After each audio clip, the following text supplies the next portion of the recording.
Shetom.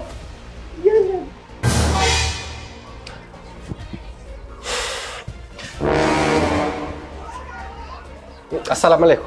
Wa alaikum salam. Wa alaikum salam. Wa alaikum salam. Mugore wanje ibi nikora mbona nibiki? Mbagara nayo kondo. Astaka. Ibi nikora kora nibyo. Eske nimuramenya kwitunganya no kuri. Mwezi mtukufu wa Ramadhan. Amezi 11. Mukora byo mukora. Ariko ukwezi kumukora banira gukora. Kura bananira. Yuke abantu mwabaye gute? Astagfirullah. Abantu banira. Nawe Toma. Ibi bintu. Ibi uva byumvikana n'ukuri. Amezi 11 n'ukuri. Mwidegevye mukora byo mukora. Ariko ukwezi kumwe gusa kwa Ramadhan. Kuri bananiye n'ukuri.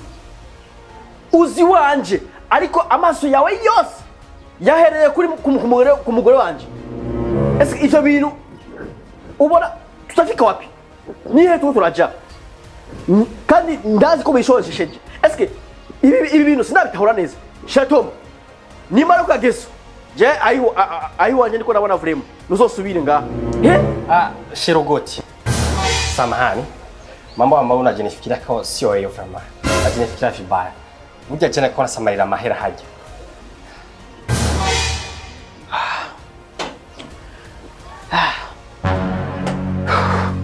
Shetom. Now. Samahani ni birashika gusanga nakwiyumvire nabi. Ariko karibu. Nakibazo. Assalamu alaikum. Wa alaikum salam. Karibu. Alhamdulillah. Subhanallah. Bona Shetom. Naam. Ano kuri mwisanzure hama no kuri je nkashira ugoti reka ndabasaba imbabazi ko razi ko turi mwezi mtukufu Ramadhan turi ukwezi kwiranda ku mezi yose 11 ku mezi yose 12 tuba dufise ku mwaka ama birashika ko sanga umuntu myumviri kutariko gusa nibihe bona Shetom ama ico nari nkwamagariye nko gusa nyene habaye akantu ingingo nyamukuru nshaka urazi ko ari ukwezi kwa Ramadhan ni kwezi ko kuraba umuntu yirongere sawabu cuma sawabu kubera Imana yonyene yabonye ko uku kwezi ari ukwezi twebwe abantu bayo tutegerezwa kwihana tugategerezwa kwisuganya ku makosa ku mabi yose tuba twarakoze rero shaka tuzuri turasangira futari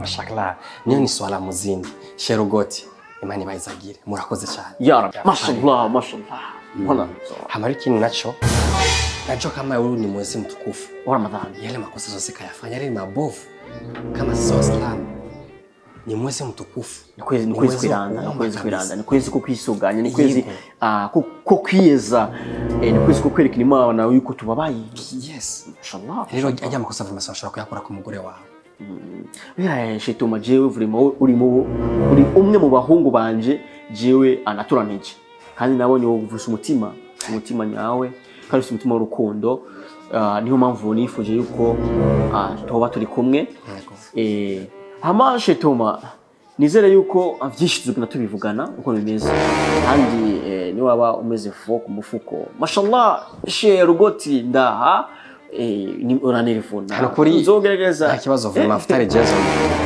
yego kibazo kandi murakoze kuba mubahe karibu nakaze nga mashallah karibu kandi 18 na kwa Sherogoti nga natari na kitiko fish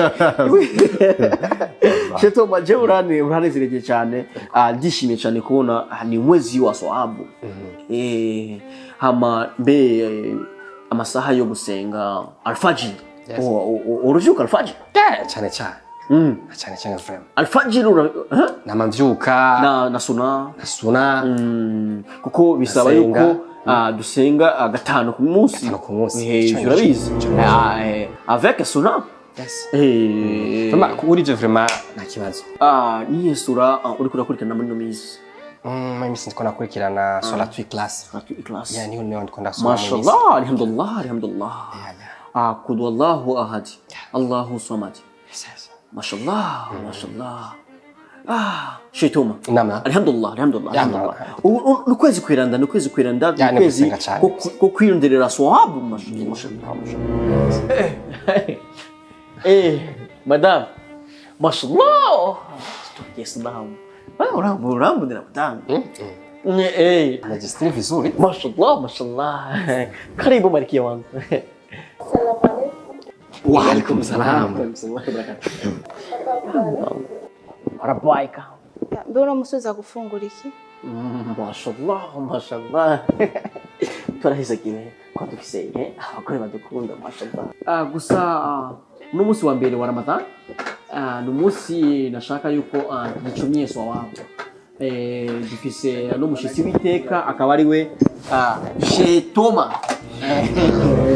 Nizere yuko mwari mwabonanye mu gatondo mashallah naho gusa abayakantu ama Shetoma no muntu tuzora dusangira nawe after guhera kuno munsi wa mbere wa Ramadhan gushika ukwezi kose kuko Shetoma n'umuntu mwiza cyane semo yuko wajua elemye nendo gusa rero niba mubona Toma wikazi hama naringeneye yuko zana inkoko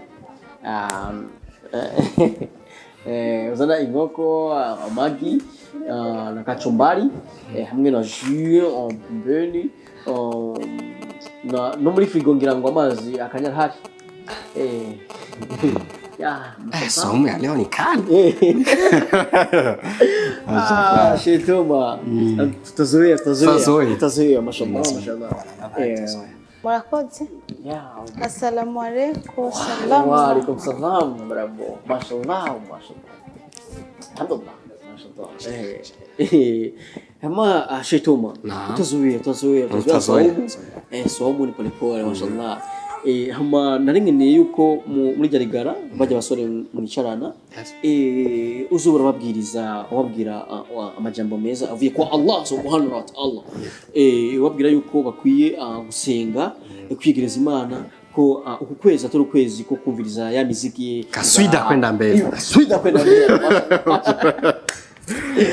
Shetoma naam kuri uranezerije cyane ayiwanje nikazi karibu wisanze gusa rero Shetoma wanazini swala mida swala tutegerezwa ushika ubwa mbere hajya musigiti tunasali kwanza suna kubare tunaendelesha mashallah shero good.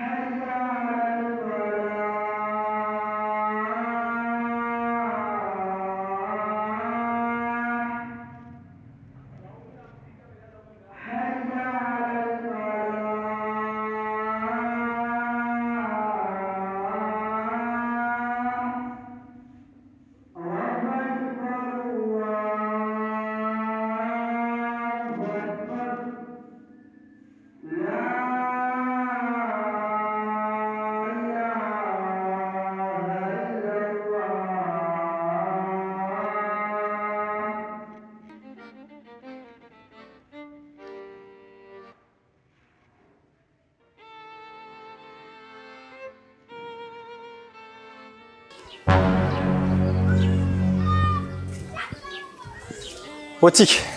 Gute? Sawa. Kiramenye kabisa ndabira gatumbura kijana.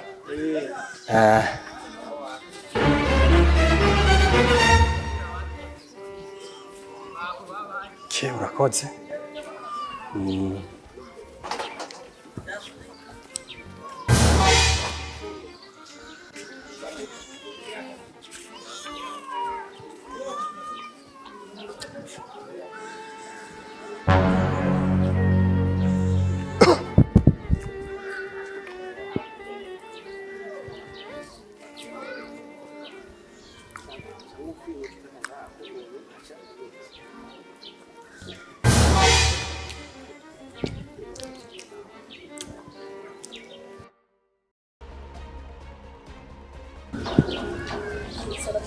Wa alaikum salam. Niswa umuitani toaro. Ya for me. Mweziramadhan arongo umukwe. Ugwera kutariki. Ugwera kwanza sizere. Ugashika nindi sizere. Utarajya. Jesu navyihanganira kweri. Abwo barakomeye. Ahubwo rero umunsi namubona rugoti gusa. Basha ndiremvya mwetse ko yasiswa umugomba kuniga n'ahandi shwi.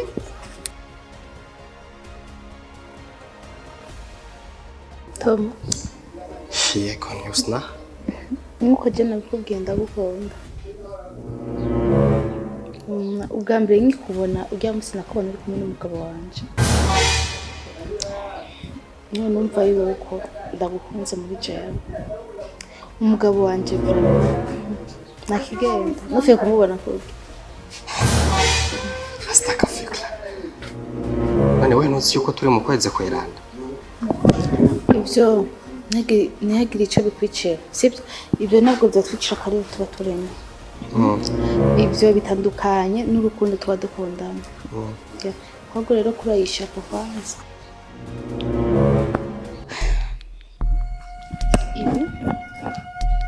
ibi bitandukanye n'urukundo cyenda gukunda cyana cyane kare kurukundo.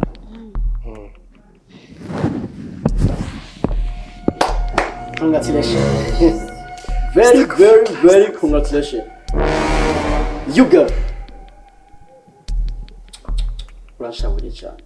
You boy. Make me so angry.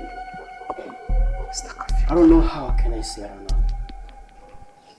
My wife. Kiwangu. Malkia wangu. Was in school for Ramadan. Kweli. Ukwezi kweranda. My wife. Dufise amezi 11. Mwidagadura. Murakora ivyo mushaka. Ariko ukwezi kumwe gusa. Imisi 30. Ikabananira vuba kwihangana. Yeah? Usna. Kweli. Muzi watakufa Ramadan. All of you. You make me so angry. I'm very angry. I don't know how can I manage this situation. Mr. Goat.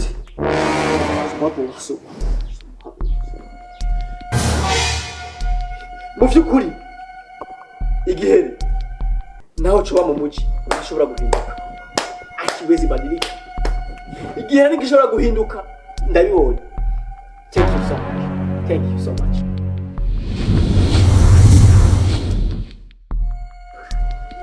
Abo yani bakora nuvash. Amafungo ageze habi kweri. Inzara ashira nesheje byatari. Wewe uzi uko ifutari nari Shut up. No. Si vyiza mu dini y'Islam. Iyo mwese muri mu mafungo yuko wowe kwishirana n'umugore w'umuntu. Si vyiza birahanikije. Tumwezi tukufu Ramadan. Niye image tuzo kudurerekana. Jero kumurango hakibona. Sheto ivyo musivyo. Ndakwiyandikirije n'abandi buvireyo yuko mwezi tukufu Ramadan uzi yuko atari umugore wawe. Kumicaye ruhande mwana ko batera story kumurango. Sidiza mwese muri mafungo. Unozoka mutirimusha. Ndengona gutirimusa. Shero goti. Ije tumice n'umugore wawe. Ntabindi byishwa ko toyaga. Biye cyane ko namwe ndamuganiriza neza buke nkuru zisanzwe kuko nari kujyana. Kuko niyumvira kukuvyura nzare kuboneka neza. Ariko nari nzi gusa azana ikavuga utereza kuvyuka kwaza kubitara ko yarafise. Mashallah. Musa murambabarira ariko ndahamwe n'abandi bumvire. Musa muzi tukufu Ramadan. Si vyiza yuko wewe ukwicirana n'umugore w'umuntu kandi kumurango mwese mwishunze sheje. Si vyiza Messi Tom. Ama Tom tugere gusiga. Mashallah. Tugere gusiga.